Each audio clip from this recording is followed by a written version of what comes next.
अस्सलाम वालेकुम दोस्तों। आज हम थोड़ा सा 7E के अंदर कुछ कन्फ्यूजन्स हैं उनको दूर करेंगे और कुछ टिप्स ऐसी डिस्कस करेंगे जिनको आप में प्लानिंग में बहुत ज़्यादा आसानी मिलेगी। एप्लीकेबिलिटी क्या है इसकी, एक्सक्लूजन्स क्या है, एक रिकन्सिलेशन मॉडल बनाएंगे और आईआरएस में लाइव कैलकुलेशन करके देखेंगे।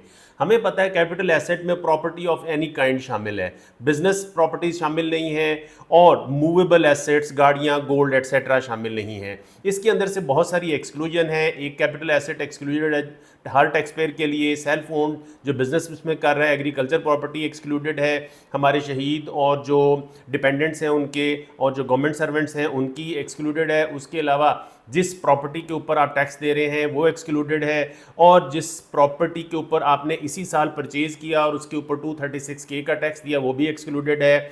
ये वाली जो रेड हाईलाइटेड है इसको हमने ज़्यादा फोकस करना है। लॉ ये कहता है कि where fair market value of capital asset in aggregate excluding capital assets mentioned in above clauses does not exceed 25 million। यहाँ पे थोड़ा सा इंटरप्रिटेशन को हम डिस्कस करेंगे। तो हम सबसे पहले एक्सेल के मॉडल पे जाके देखते हैं कि अगर हम इस कैलकुलेशन को करके रखें तो हम कहाँ पे स्टैंड करते हैं। ये हमारी स्टैंड अलोन है, इसमें से हम एक्सक्लूजन्स जो है वो निकाल लेते हैं। जो मूवेबल एसेट्स निकाल के हम अपनी जो प्रॉपर्टी जिसके ऊपर टैक्स लगता है वहाँ पे आ जाते हैं। जहाँ पे अगर हम इसके ऊपर बात करें तो एक कैपिटल एसेट एक्सक्लूड कर लेते हैं जो एक लाहौर का घर है इस टैक्स पेयर का, एक कराची में उसका प्लॉट है, 1 करोड़ की वैल्यू है, उसकी मार्केट वैल्यू हमने वर्कआउट कर ली। एक उसका एलडीए में लाहौर में घर है, वो प्लॉट है, वो भी हमने उसकी मार्केट वैल्यू भी डिटरमिन कर ली, 135 है। उसके अलावा एक और प्लॉट है लेक सिटी के अंदर जो इसी साल में ख़रीदा गया है तो 36K पे हुआ है। एग्रीकल्चर इनकम के ऊपर टैक्स नहीं लगेगा क्योंकि वो एग्रीकल्चर टैक्स पे करता है। एग्रीकल्चर लैंड के ऊपर टैक्स नहीं लगेगा क्योंकि वो एग्रीकल्चर टैक्स पे करता है। एक उसने 50% शेयर है, उसने प्लॉट ख़रीदा है, एक कमर्शियल उसका शेयर है। यहाँ पे भी मेरी इंटरप्रिटेशन ये है कि उसके ऊपर टैक्स नहीं लगेगा क्योंकि ये इंस्टॉलमेंट्स पे है और अभी इसकी ओनरशिप टैक्स के पेयर के पास नहीं आई। 2 एसेट्स हैं जो क्वालिफाई करते हैं। अगर हम इन दोनों एसेट्स को लेके चलें, जो 2 प्लॉट हैं इनकी मार्केट वैल्यू एक की 1.5 करोड़, एक की 1 करोड़ 35 लाख, तो 285 बन जाती है। इसमें से एक इंटरप्रिटेशन के तहत आप 250 माइनस कर सकते हैं और फिर आप डीम्ड जो रेंटल इनकम है वो वर्कआउट करें, 5% नेट जो वैल्यू है और फिर उसके ऊपर 20% टैक्स लगाएं तो वो 35,000 बनता है। जिस तरह से आईआरएस कैलकुलेट करता है और जो रिकमेंडेड है वो ये है कि 1 करोड़ 50 लाख और 1 करोड़ 35 लाख मिला के जब 285 बन गया तो वो जो एक्सक्लूजन है जहाँ पे वो 2.5 करोड़ रुपए को मेंशन करता है वो उससे इंक्रीज कर जाती है।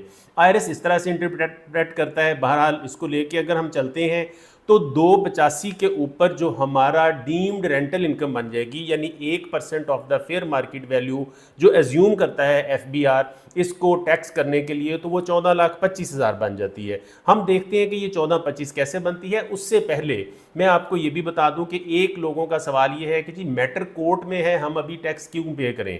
तो एक ऑप्शन उसमें आप ले सकते हैं, रिकमेंडेड नहीं है लेकिन आपकी चॉइस है। अगर आप समझते हैं कि आपको कल आपको सर्टिफिकेट लेने में प्रॉब्लम आ सकती है तो फिर एक वैल्यू तरीकाकार ये भी है कि आप टोटल वैल्यू वहाँ पे जो कॉस्ट है आपकी वो दे दें या मार्केट वैल्यू दोनों जगह पे सेम कर दें तो भी आपको वो कैपिटल एसेट का फॉर्म एक्सेप्ट कर लेगा। लेकिन उसमें बहुत लाइकली है कि एफबीआर आपको रिटर्न फाइलिंग के फ़ौरन बाद नोटिस दे दे या कोर्ट का फैसला कोई भी अगर एडवर्स आ जाता है टैक्स पेयर्स के अगेंस्ट तो आपको नोटिस इशू हो जाए।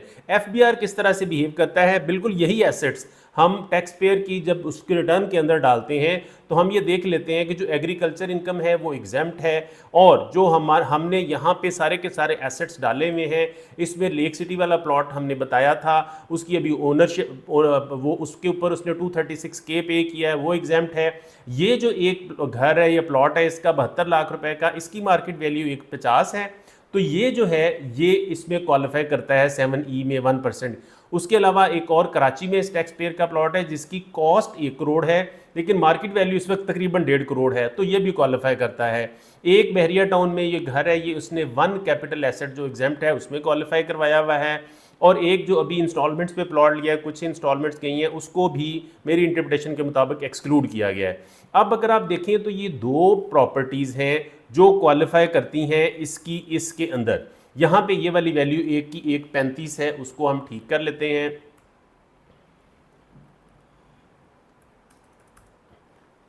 अगर हम 1.35 इसकी वैल्यू लिखते हैं तो टोटल जब वैल्यू बन जाती है उसकी वो बन जाती है 2,85,00,000 रुपया। तो ये बिल्कुल वही अमाउंट है 7E की जो हमने पीछे एक्सेल में वर्कआउट करके देखी। ये डीम्ड रेंट है। आगे जब आप कंप्यूटेशन के पेज में यहाँ पे जाएंगे तो वो उसका 5% जो रेंट है वो उसी तरह से वर्कआउट करके ये 285 की अमाउंट वहाँ पे बना देगा। अच्छा, इसमें एक ऑप्शन आप ये कर सकते हैं, अगर आप समझते हैं कि जी आपने अभी ये टैक्स पे नहीं करना, जो कि रिकमेंडेड नहीं है, लेकिन आपको कल को सर्टिफिकेट लेना है, तो आप इस अमाउंट को कॉस्ट वैल्यू के ऊपर ही शो कर दें। जो भी आपकी अमाउंट्स यहाँ पे आ रही हैं तो रिटर्न फाइल हो जाएगी, रिटर्न फाइल हो जाएगी, आपको ये टैक्स पे नहीं करना पड़ेगा। सर्टिफिकेट नेक्स्ट जब जैसे ही रिटर्न सबमिट होती है, यहाँ पे सर्टिफिकेट्स के टैब आ जाते हैं। आप कोई प्रॉपर्टी की ट्रांजैक्शन करते हैं तो आप सर्टिफिकेट यहाँ से निकाल सकते हैं, लेकिन बी वेरी श्योर कि इसके ऊपर FBR का नोटिस आपको आ सकता है, अभी आ जाएगा, या अगर कोर्ट का फैसला एडवर्स आ जाता है तो उसको आ जाएगा। तो आप अपने मुताबिक इसको प्लान कर लीजिए। मेरी रिकमेंडेशन ये है कि अगर अमाउंट को बहुत ज़्यादा सिग्निफिकेंट नहीं है, आपकी कैश फ्लो को डिस्टर्ब बहुत ज़्यादा नहीं कर रही, तो आप ये वाला टैक्स पे करके अपने आप को एक रिस्पॉन्सिबल टैक्स पेयर सिटीजन के तौर पे शो कर सकते हैं। Thank you very much for watching. Stay tuned for more videos on this topic.